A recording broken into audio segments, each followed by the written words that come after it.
Welcome to My Best Campaign. Today we're talking to Katie Boston Wilson. And this one's kind of special. When I met Katie, I think it was 3 years ago, she and her husband / co-founder Nick were making snack bars in their kitchen near Venice Beach. For years, she had been dealing with IBS, or irritable bowel syndrome, if you're lucky enough to be unfamiliar with IBS.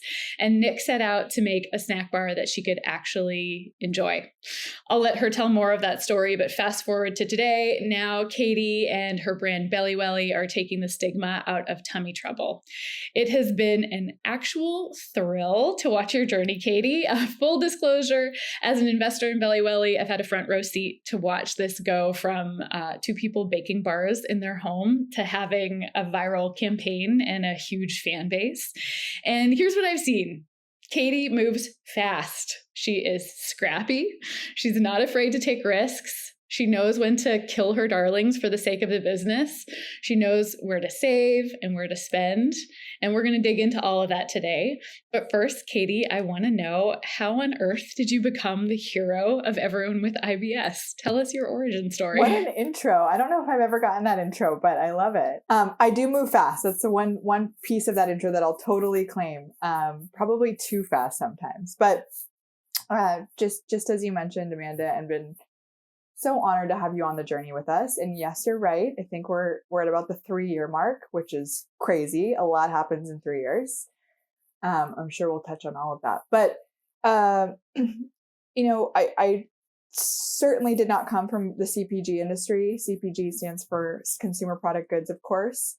In fact, I actually come from the dating space,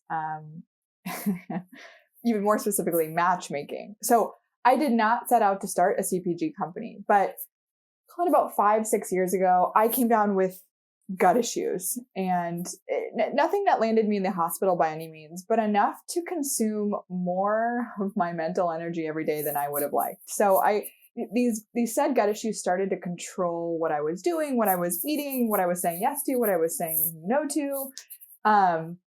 And just like anything that starts impacting your life, you start talking about it with anyone that'll listen, or at least that's what I did. And I couldn't believe when I started having those conversations, how many members of my own personal network, even more specifically my own female network, could relate to this idea that they were living with an upset stomach every single day. And again, IBS is a great way to talk about miscellaneous gut issues. But that meant everything from like, I just feel gross and bloated all the time, to I'm trying to manage cutting out gluten, and maybe it's dairy and I can't really figure it out. In other words, we just all were living with these digestive issues day in and day out. I actually even sent out a survey monkey at some point, and just totally out of curiosity, to everyone in my personal network. And I actually ended up reaching quite a few people, friends of friends, and 82% reported having daily digestive issues, which I now know is completely reflective of the actual stat, which is about 76% of women in the United States live with daily digestive upset and distress. So anyways, I had started camping out in Facebook groups just to better understand my own pain point and to hopefully solve it. And these Facebook groups are dedicated to everything from IBS to gastritis to gluten sensitivity to just, I'm bloated 24/7. And I had even started growing my own Facebook community. So in addition to camping out in these Facebook groups, I had started buying Facebook groups for a couple $100s. The question I always get right after that is that a thing? No, it's not a thing, but I made it a thing. And believe it or not, the aspiration still wasn't to start a company per se. It was just fierce curiosity about a space. So I found myself in tears one night because I was missing chocolate chip cookies. Definitely had a weak moment. I had just had a baby, so I'm sure there was some hormones in there swirling too. But I just wanted a cookie I could safely eat, and it didn't exist. And there was no one talking to consumers like me using words that I understood or could relate to. It was either very medicinal or call it potty talk. And I needed something straight down the middle. So my husband took pity on me. He had seen me go through this, for the prior year, and said, look, I'm going to make you the perfect healthy, gut-friendly chocolate chip cookie. So he worked with a food scientist and a dietitian over Zoom, and he worked to make me that perfect cookie. Lots of failed attempts, but eventually landed on something that I loved. So much so that I said, look, let's share these with the community that I've accidentally built online. And we woke up to hundreds and hundreds of orders. And as you mentioned, Amanda, spent subsequent many months baking thousands of these little things out of our home kitchen. And you didn't nail the brand right away. Like when we met, it Oh wasn't gosh, called BelliWelli. I love talking about how painful the brand was. I really do. Just so fortunate that we surrounded ourselves with smart people who could trust me enough to say this is a horrible brand and you need to change it right now. So yeah, we launched with a brand called I Be Simple. And anyone who just heard the story knows how that came about. And the branding was honestly pretty ugly. It was like your traditional white, navy blue, green. And actually some of our very early investors, which were some of the women who were on the early team at Smart Tweets, sat down with me and said, okay, we love you. We love where this is going. We don't think this name is right. And we think you got to change it. And of course, typical founder bias kicked in. And I was like, what do you mean? This is like the best name ever. It's such a good, this is genius. And took 48 hours and was like, they're totally right. And so started a group thread and stumbled into BelliWelli. And oh my gosh, I still think it's one of the smartest things we've done is the name of the company. And I have everyone else but myself to thank for that. Now, people listening can't see you right now, but if they did, they would know that you're in a pink room wearing a pink hoodie or a pink sweatshirt. And you all have leaned really heavily into that as part of the brand. Can you tell me about that decision? You know what? It's a big risk. And I actually I'm just such a believer in speaking as candidly as possible. I actually still go back and forth and I'm not sure. I sometimes I have my doubts, like, did we do the right thing? It seems to be working, but anyways, I digress. But the pink came about early on and it almost came about by accident. So for those who don't know me, I think most close friends, or actually even just new friends, would describe me as a pretty pink, sparkly, glittery person. So in many ways, I do think the brand is a reflection of my personality. And that tends to happen, right, in brands that are started by founders who started the brand because they had a pain point. So I think there's that. But when we made the decision to actually move forward with neon pink on everything, we knew we were going to probably alienate some potential customers. But we also felt no one was doing it. And it's such an awesome way to cut through noise on very crowded shelves. And I think it's, more importantly, it's bringing an element of fun and relevancy to a pretty stale category in terms of brand. So in the bar space specifically, that white, green, brown is always signaled healthy and natural, which is important in the bar category. We said, look, everyone knows that the bar category is healthy and you're going there for function. So we think we have permission to move out of that white, green, and brown healthy era and use fun, glittery, sparkly branding. And I think we can still get away with communicating that we're healthy and good for you. That said, I think it's something I will never remain totally bullish on. And I love to learn from the community. I want to make sure we're continuing to make the right choice. I actually recently did a TikTok video. We have one Target location that's not moving a lot of product. And I was so curious as to why. And I asked the community and a lot of feedback about the pink and the pink potentially feeling like it's full of sugar, unhealthy, which is not the case. So anyways, we continually try to learn and I never pretend that we know and this is it forever. That said, we've definitely claimed pink. And there's no question that it cuts through the noise. I was in California for all of last week. I popped into 3 different Targets. I got BelliWelli bars at every single one of them. And you can't miss it on the shelf. It absolutely jumps out in the best possible way. So I appreciate that, even as a woman that wouldn't necessarily usually be drawn to pink.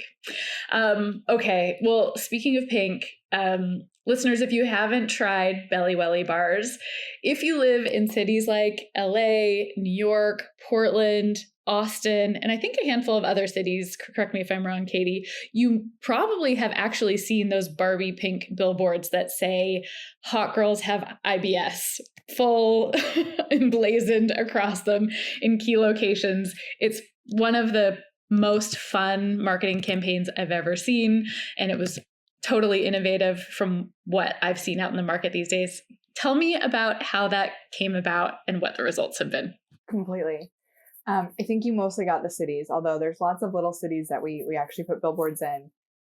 College towns have become a favorite of ours. So we can talk about that. So, part of the BelliWelli goal was and still is to destigmatize gut issues, right? And what it means to have IBS and to be bloated, but to do that in a premium, fun, relevant way, which is actually a lot harder than it sounds. And so in the wake of the hot girls have era, and by that I mean anyone who's on TikTok or even Instagram regularly knows that there was this era of hot girls have insert blank stigmatized subject. Hot girls have acne. Hot girls have mental health issues. And so that was very top of mind. I had not seen hot girls have IBS.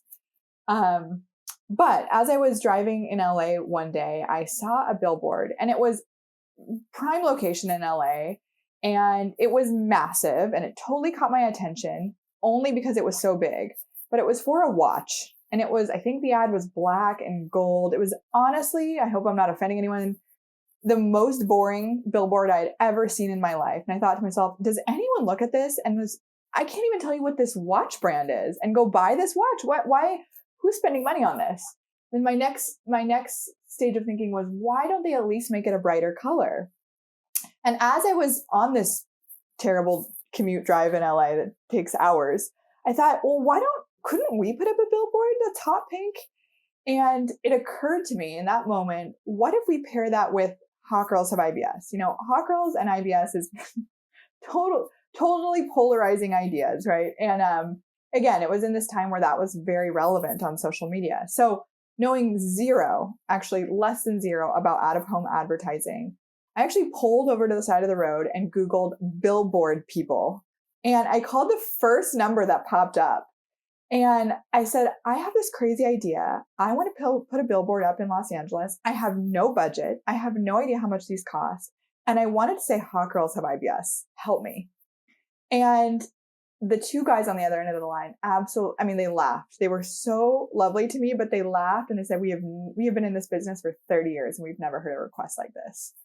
So there was no big fancy strategy meeting. I wish there was, right? This was not months in the making. Sometimes the best marketing ideas happen the way I just described, right? Which is, gosh, I see an opportunity. Why not take advantage of this opportunity right now? So what we learned in doing this is that billboards can be really expensive, but you can also get billboards at a great price if you're willing to take billboards that haven't been booked last minute. And we were in that very unique position to do that, right? We weren't promoting a movie that was coming out on January 1st. So we said, give us the bottom of the barrel. We don't want to spend any more than $5,000 on this. And we'll take options. And so we worked through those options. We analyzed them.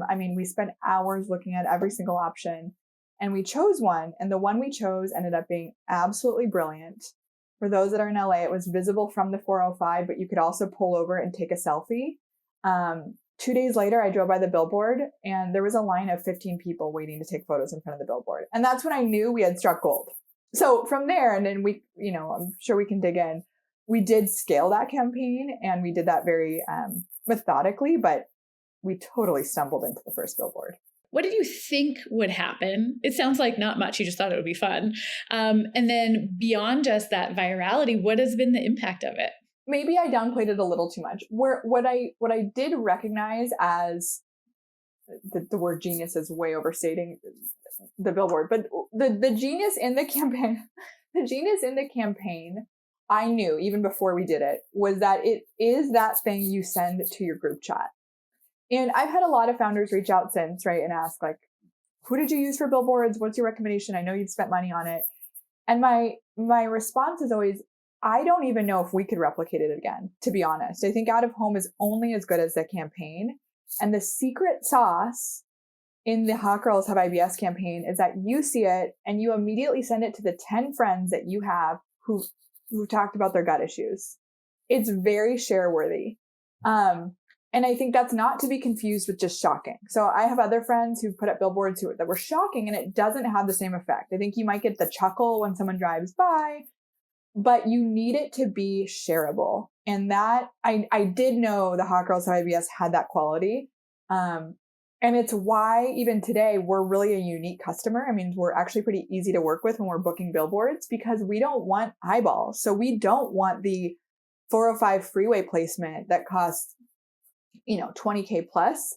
We want the side street that you can easily take a selfie in front of and send to your friend group. So I'm hearing two big factors that make for a good potential viral, actually maybe three factors. One is, and I'd love to talk a little bit more about this, is you seized on a moment that was happening in culture. So you were like plugged in enough to know that this was a thing that people were going to connect with, the kind of hot girls meme. You made something that was totally shareable, not shocking, but shareable. And you put it in a place that was easy to document. You don't have to pull over on a busy highway. You can park, you can be in front of it, and you can send it to your friends. So three really key things. I'm wondering how fast do you think you have to move on a TikTok type trend like that in order to be relevant in that space? Fast. I think fast. We haven't done it since, right? We continue to use this campaign because we know it works. Should we be updating and should we be using more current trends? Probably, but I think it's really hard. And then I think, right, if you're too niche, right, if you're really, TikTok is setting the tone these days for these trends that we're talking about in this conversation. And TikTok is still rather niche, right? We want to speak to, course, the millennial and the Gen Z crowds, but we also want to speak to Gen X. We want to speak to Boomer. We want to speak all the way up. So, if you're using very specific TikTok trends, you're really limiting your audience. And again, that Hot Girls of IBS somehow, the special sauce was that it's easy to understand. You don't have, you might not totally understand the context, but you're still going to find it funny and cute, even if you've never seen TikTok or you have no idea what the Hot Girls Have movement is. Absolutely. That I think was the big key is I deliberately stay off of TikTok, but it still resonates with me. And to share an interesting insight, we've always said that we never pay more than 10K for a billboard. Which is really, I guess it doesn't mean anything if you don't have context. That's really cheap for billboards. Big billboards on Sunset to promote movies are hundreds of thousands of dollars. So we keep it pretty cheap. The one time we've broken that rule was when we put a billboard up in Times Square, and it was our least successful billboard. And why do you think that is? We lost sight of those three important pillars that you just outlined. Instead of one, this is getting really specific. It was pretty high up in Times Square. So you really weren't able to take that amazing selfie. It's crowded, right? It's in a space where everyone's paying a lot of money for advertisements, and it's not out of context, right? Part of the again, I say genius very lightly, but tentatively, but part of the genius is that you don't expect to see a hot pink billboard that says Hot Girls Have IBS as you're on your commute home. In Times Square, you see everything, right? You see everything from there's a lot going on there. So as soon as we've lost sight of those important kind of success pillars, we did the wrong thing. Good insight. Do you see this as a totally top of funnel tactic, or do you see a lift lower in the funnel as well when you put up a billboard in a new town? The first billboard we ever did was 100% top of funnel. It was actually very poorly done because BelliWelli was tiny on the billboard. So we got greedy, right? So after the first one, we got a little greedy. And the next iteration, I actually added a call to action, a text us phone number. That did not work. As soon as it feels too much like an ad, right? It's not cool to take a photo and send to your friends, which is so hard. So the happy medium, and it's amazing when retail partners partner with us on this, is when we get to add a retail logo to the billboard. So it's find us at Sprouts or find us at Mother's Market. That does not become top of funnel, right? You can actually match that to retail sales lift at the store level. There's not a lot of retailers aren't totally comfortable with that. And I get that. So in absence of a retail logo, it's really top of funnel brand awareness. But when we get to add a logo, it really becomes, it's very easy to see that sales lift. That said, the last point I'll make is we are actually just reviewing our most recent target data, and we're crushing it in the cities that we have invested most in billboards. Not even currently, right? Not even billboards that are there today, but places where we have invested heavily in brand via billboards are by far. And there's no accident, right? It's you can clearly see. So it really tells you that just investing in brand, even top of funnel, absolutely carries over. Yeah, and you're seeing the benefit like down the line for months and months to come. Are there any risks of going all in on a big, bold campaign like this? For sure. I mean, I think there's real monetary risk if you treat it as a real campaign, which we've never done actually. Like we are very methodical. We don't necessarily have one running every month, right? Sometimes we take that spend and we allocate it towards something else.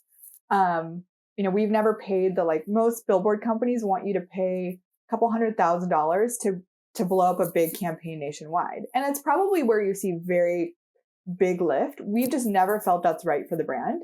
So we haven't taken that kind of risk, although most out of home campaigns, I think, do a significant, budget risk. But I think, this campaign has totally offended some people.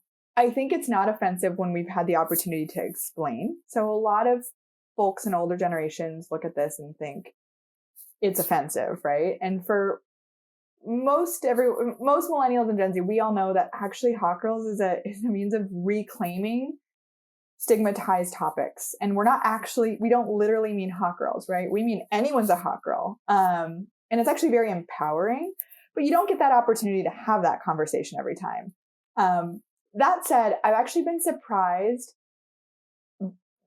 by how few people have reached out to us offended. Anyway, so we've definitely had those conversations. And I think some retailers have been a little uncomfortable with the campaign. And then everyone kind of comes to love it once they understand and get it.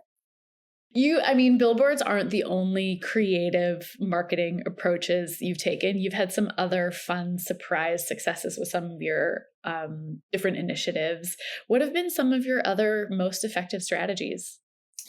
Yeah, we do all sorts of odd, weird things behind the scenes. Actually, recently, we started putting very similar creative on trucks around the country. Really early days, so hard to know exactly what lift that has, because again, most out of home isn't a quick fix. So anyone that's looking for the quick 5x sales jump at retail probably is not the right candidate for out of home, just because it is brand awareness. But the trucks are really exciting. That said, I'm only willing to do the trucks because I know we have creative that works. We say I don't think out of home is for you if you haven't tested creative and super confident in a piece of creative. That goes for myself too. Even if I think I have the best tagline ever, I won't go out with out of home creative until we've really tested it online. So trucks, this is less marketing advertising, but I just am such a believer in it. We've created an internal Belly Bestie squad, who is our brand.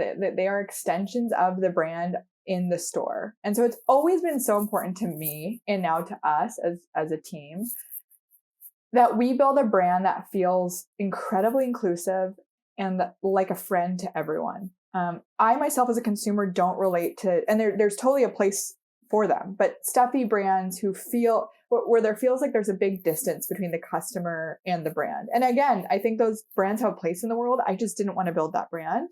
That's why our packaging is also pink and sparkly and fun. I wanted to be the friendly, we're all in this together brand. And part of the way we've tried to accomplish that, I think, is by building that squad of people who aren't just trained to merchandise shelves, or they aren't just trained to demo. They're real extensions of the brand, right? They go into the store and give big warm hugs to the store managers and know all about their family and their kids. And it's just so important to me that every touch point someone has with BelliWelli is warm and open and fun and friendly. I feel like I could hear a marketer at a growing brand ask about the scalability of something like that. At what point does that kind of stop being cost effective? Do you think you'll continue to do the Belly Besties even as the brand continues to grow? I think we've made it far more cost effective by bringing it in-house. So I think it's always a struggle. I will say some of the most iconic brands with some of the largest exits built in-house task forces, right? And they've all done it slightly differently. And they've kept those teams through exit.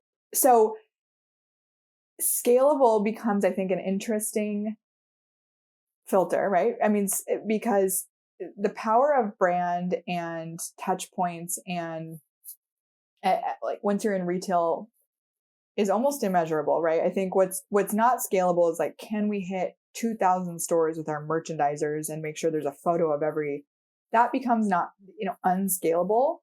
But brand association and warmth and fun and energy, I think, I don't know, I think it becomes hard to measure that. Yeah.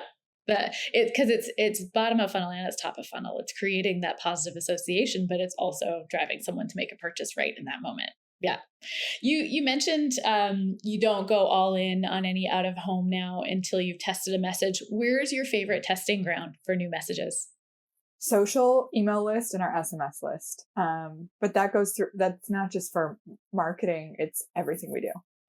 Everything we do from, I'm looking at our packaging right now, like the name of a flavor to the tagline, right, on a new product.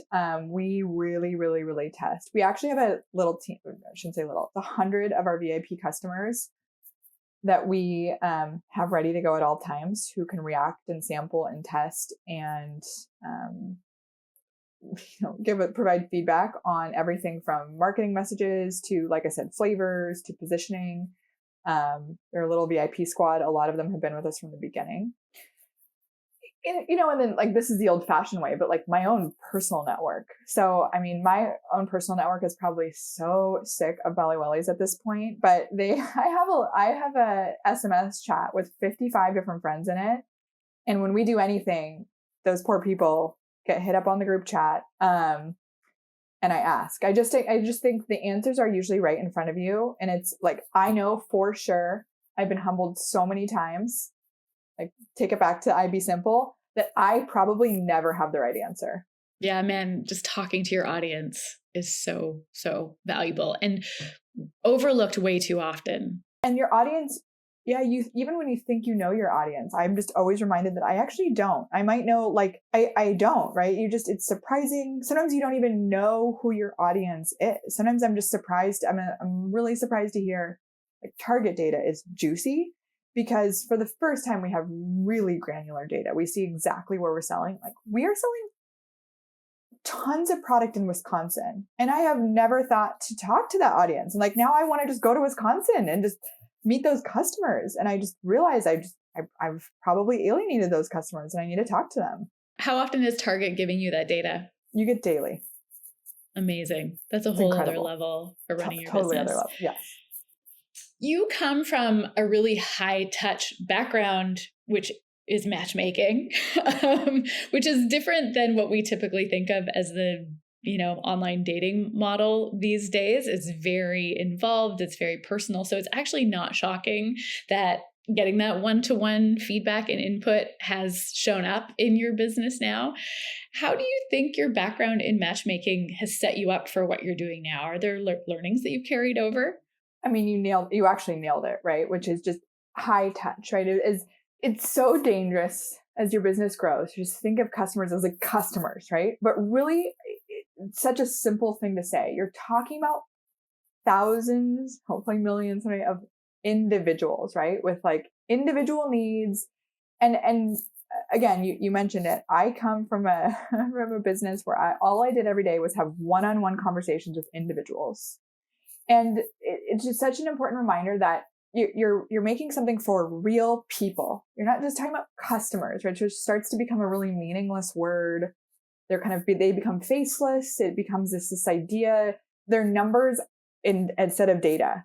One of my favorite things to do, right, is like people, like conversations with people is, I think, just the single most valuable, important thing you can do probably in any business. So I love to just go sit in Target aisles or Sprouts aisles and talk to customers. And I do this.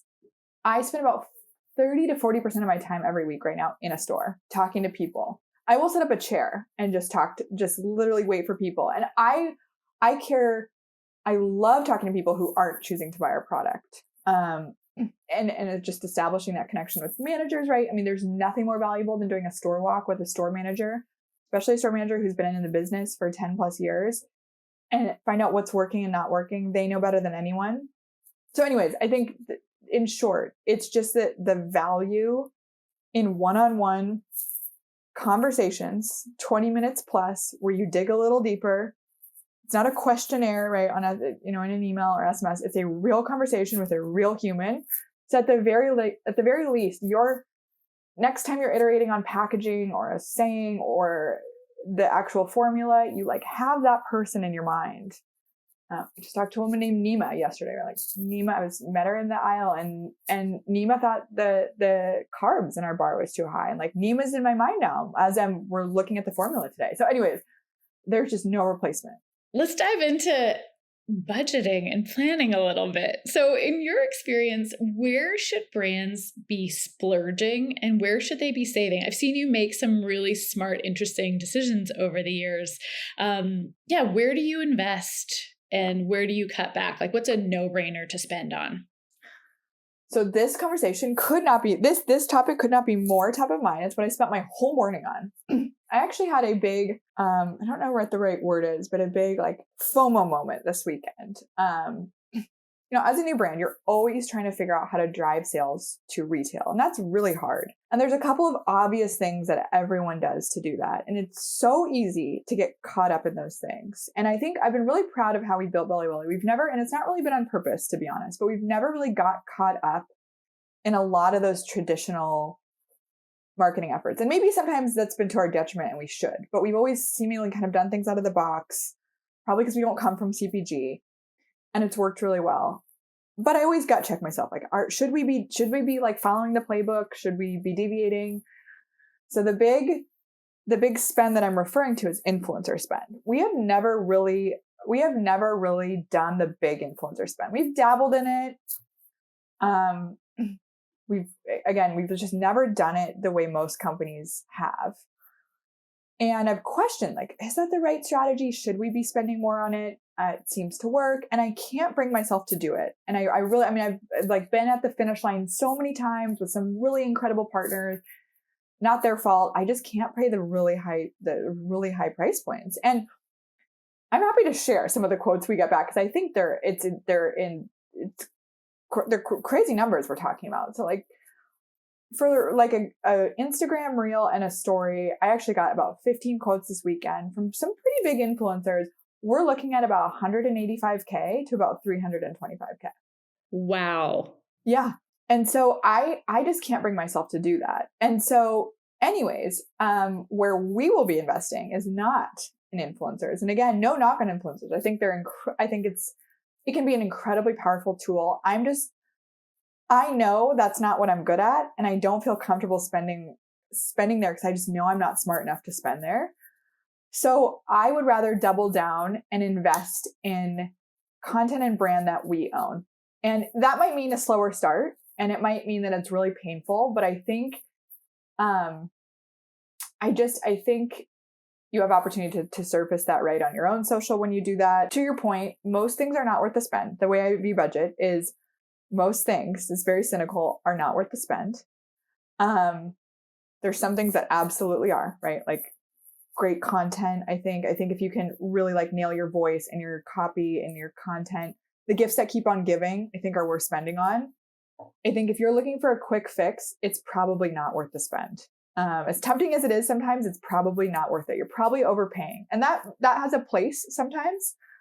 But when the brand's doing well, I don't think that's the right move. When you're getting those quotes for 150, 300,000, are they also sharing data of the lift that they gave to other brands that they've worked with?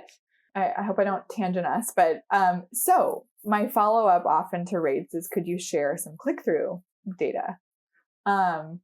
And that's always imperfect, right? Because you're not probably seeing the worst of the click-through data. You're seeing probably the best of the click-through data.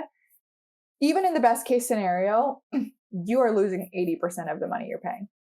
That's what's so, and then the brand value, the positioning, the brand value you're sold on is that it's top of funnel, it's brand awareness, which I understand and appreciate. I do. But for us, the counter is always, well, that's 20 billboards, right? So that never makes sense to us. And again, every brand, there's no one size fits all.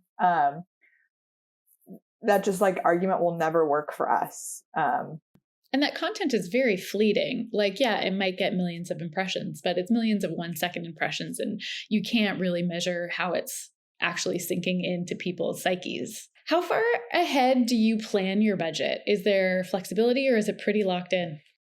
No, we're very agile. So we're great planners. So, I mean, we follow a pretty traditional planning cycle. I mean, I think our 2024 plan was done 4 or 5 months ago, and it's going to be iterated on through the end of the year. That said, the plan changes a lot, mostly, and it's really great news for BelliWelli. A lot of doors keep opening, which changes the plan constantly. But I think planning is always a good thing. And so even if your plan changes 100 times after you make the plan, it gives you permission when and if there's opportunities that I think that makes sense to go chase. You talked about your Times Square campaign and how the bright pink just got totally lost in the cacophony of visuals there. Are there any other things you would have done differently as you look back over the last few years? Oh, like a million. Yeah. Yeah, I'm really proud of how far we got with a really small team. So we actually had just a team of 3, which was my husband, Nick, and our other third co-founder, whatever that's called, tri-founder, Tyson, for a really long time. And that's great. We learned how to be incredibly scrappy. Honestly, I wish we'd started to grow the team slightly sooner. I think it just would have opened up our own bandwidth to just take things on and get ahead of building a really incredible company just a little bit sooner. We're there now. But I think anyways, it's like the hardest question about running a business. Like, when do you hire? How much do you hire? Who do you hire? Right. But anyway, so that's one big change I think I'd make. No, I mean, I'm really proud of how we approach retail. We've been incredibly methodical and we've iterated tons. And we keep doing that. You're doubling down on retail. Maybe that's an area that is worth talking about. You know, for a CPG brand, you started out going after some D2C, and now I know, we had lunch last week and you were telling me retail is really the focus. Do you want to talk a little bit about that? Yeah, it's totally the focus. So I think, but then again, I really love how we built the business. And I think we lucked out, right? We launched at a time where D2C was having a moment. So our perspective is that there's certainly companies that are built for D2C. Snack bars are not one of them, from our perspective. So, the company was built D2C, which is an incredible luxury in that it gave us so much time to make a lot of mistakes. And mistakes, D2C, are really low risk, right? You're like able to change packaging within a week. You're able to communicate directly with customers. Once you're at retail, I mean, getting a change to a package takes months, if not a year, to hit a shelf. Everything you do is incredibly high stakes. We got to test positioning and honestly everything, formula. So I don't think you could do that today. I don't even think there's a big enough appetite in D2C for snack bars to be able to run a really successful D2C company for a year today.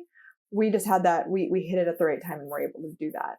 That said, as soon as it just became very clear that the world had changed, right? Like, we were really out of this post-COVID era where people were buying food online, which I think was fleeting. 2, I mean, just the economics don't make a lot of sense. And again, I can't speak to beauty. I can't speak to retail. I can just speak to snack bars. There's really no universe where it makes a whole lot of sense to sell snack bars online and ship them to consumers. You are so much better off meeting a customer on a retail shelf. So that's where we build the business from here on out. We actually, we don't, care is definitely the wrong word. We just don't put a lot of our time and resources into building the direct-to-consumer brand. Caveat to that is Amazon. Amazon is its own channel, and I don't actually loop that in. We're talking about our .com. And Amazon's doing well for you?